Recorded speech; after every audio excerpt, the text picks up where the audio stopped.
বিশ্ব রাজনীতিতে এবার এক অদ্ভুত ও নাটকীয় মোড়।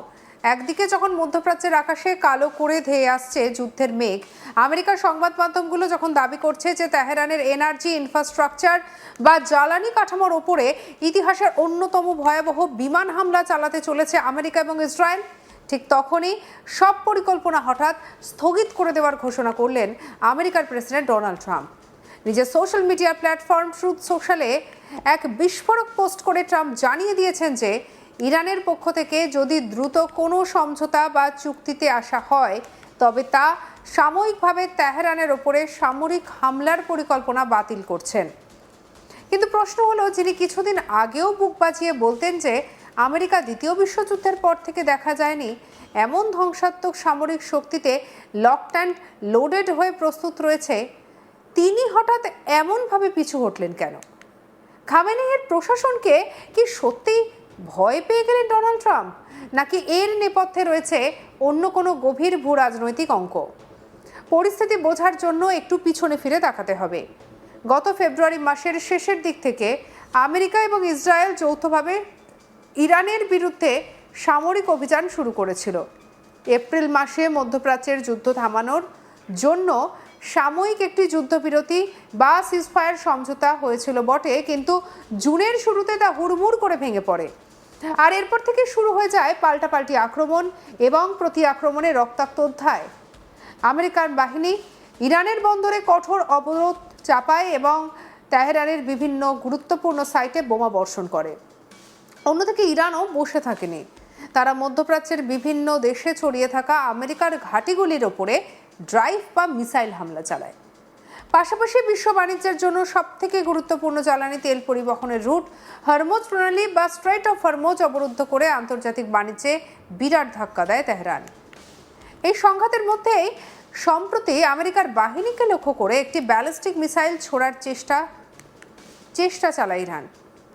তার প্রতিশোধ হিসেবে আমেরিকার ইরানের একপ্রস্থ ভারী বোমা বর্ষণ বা হেভি ওয়েভ অফ স্ট্রাইক সম্পূর্ণ করে। এই উত্তেজনার পারদ যখন চড়ছে, আমেরিকার সংবাদ মাধ্যম দাবি করে যে এই সপ্তাহের শেষেই ইরানের তেলের পাইপলাইন, রিফাইনারি এবং এনার্জি পরিকাঠামোর উপরে সর্বকালের সবচেয়ে ভয়ঙ্কর বিমান হামলা চালাতে চলেছে ওয়াশিংটন এবং তেল আভিভ। হোয়াইট হাউসের অন্দরের খবর ফাঁস করে আমেরিকার ওই সংবাদ মাধ্যম জানায়, সাংবাদিকদের সামনেই ট্রাম্প নাকি হুঙ্কার দিয়ে বলেছিলেন যে আমরা ওদের ওপর খুব জোরালোভাবে আঘাত হানতে চলেছি। একটা সময় ওরা এমন জায়গায় পৌঁছবে যে বলবে আমরা সহ্য করতে পারছি না। কিন্তু ট্রাম্পের এই যুদ্ধের আস্ফালনের মাঝেই ঘটে গেল কিছু পর্দার পিছনের কূটনৈতিক ঘটনা। জানা যাচ্ছে, শনিবার 1 আগস্ট সৌদি আরবের ক্রাউন প্রিন্স বা যুবরাজের মোহাম্মদ বিন সালমান সরাসরি টেলিফোনে কথা বলেন ডোনাল্ড ট্রাম্পের সঙ্গে। রয়টার্স এবং অ্যাক্সিওসের রিপোর্ট অনুযায়ী সৌদি যুবরাজ আমেরিকান প্রেসিডেন্টের সম্ভাব্য এই বড় যুদ্ধের পরিকল্পনা নিয়ে গভীর উদ্বেগ প্রকাশ করেন। মধ্যপ্রাচ্যের অন্যান্য দেশগুলিও ওয়াশিংটনের ওপরে চাপ সৃষ্টি করতে শুরু করে, কারণ আমেরিকা এবং ইরানের এই সর্বনাশা লড়াইয়ের সরাসরি ক্ষতিগ্রস্ত হচ্ছিল গোটা পারস্য উপসাগরীয় অঞ্চল। তেহরান থেকে আগেই স্পষ্ট ভাষায় হুঁশিয়ারি দিয়ে জানানো হয়েছিল যে আমেরিকার এই আগ্রাসনে যদি মধ্যপ্রাচ্যের অন্য কোনো দেশ বা আঞ্চলিক রাষ্ট্র ওয়াশিংটনকে সহযোগিতা করে তবে সেই দেশগুলিও যুদ্ধের লেলিহান শিখায় পুরোপুরি গ্রাস হয়ে যাবে।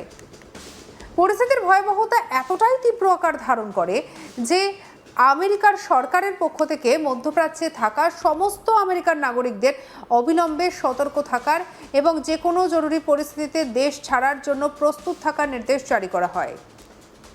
নিরাপত্তা সংক্রান্ত এক জরুরি অ্যালার্টে বলা হয় যে মধ্যপ্রাচ্যে অবস্থানরত আমেরিকানদের চরম সতর্কতা অবলম্বন করতে হবে।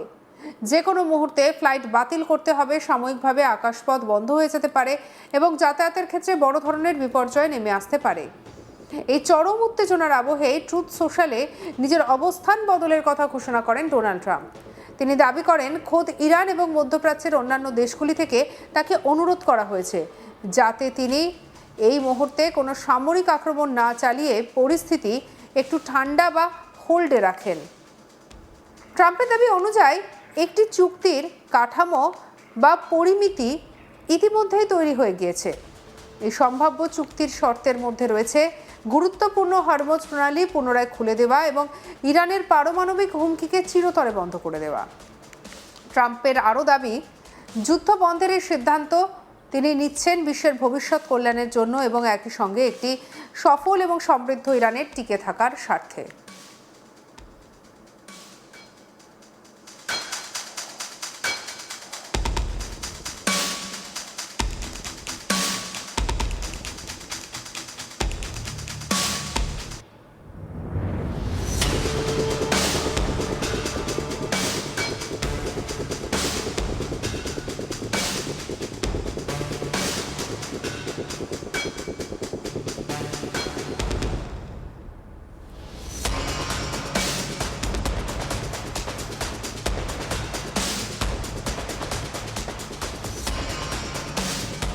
অর্থাৎ একদিকে যেমন তিনি নিজের সামরিক শক্তির মহড়া দিতে ছাড়েননি, যে আমেরিকা দ্বিতীয় বিশ্বযুদ্ধের পর থেকে না দেখা চরম শক্তি নিয়ে প্রস্তুত রয়েছে, অন্যদিকে তেমনই একটি কূটনৈতিক দর কষাকষির রাস্তাও খোলা রাখলেন।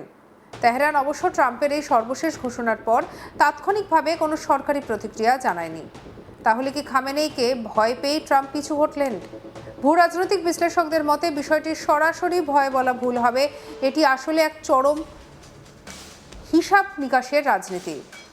প্রথমত, মধ্যপ্রাচ্যে তেল সরবরাহ মারাত্মকভাবে ব্যাহত হলে বিশ্ববাজারে তেলের দাম হু হু করে বেড়ে যায়, যার সরাসরি নেতিবাচক প্রভাব পড়বে আমেরিকার অর্থনীতির ওপর এবং আসন্ন আভ্যন্তরীণ রাজনীতিতে।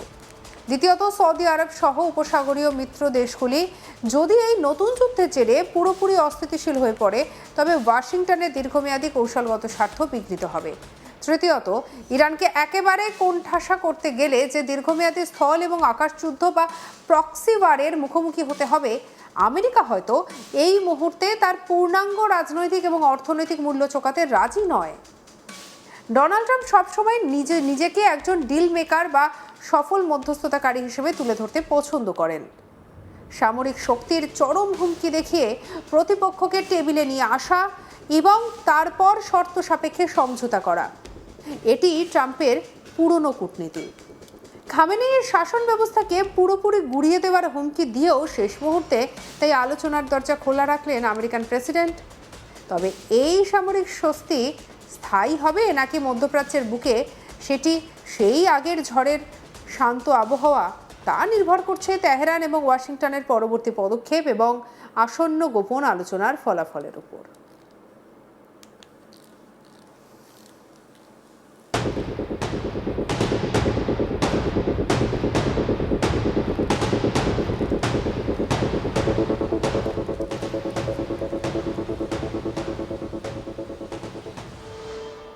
সঙ্গে রাখুন আজ তাক বাংলাকে, সাবস্ক্রাইব করতে ভুলবেন না।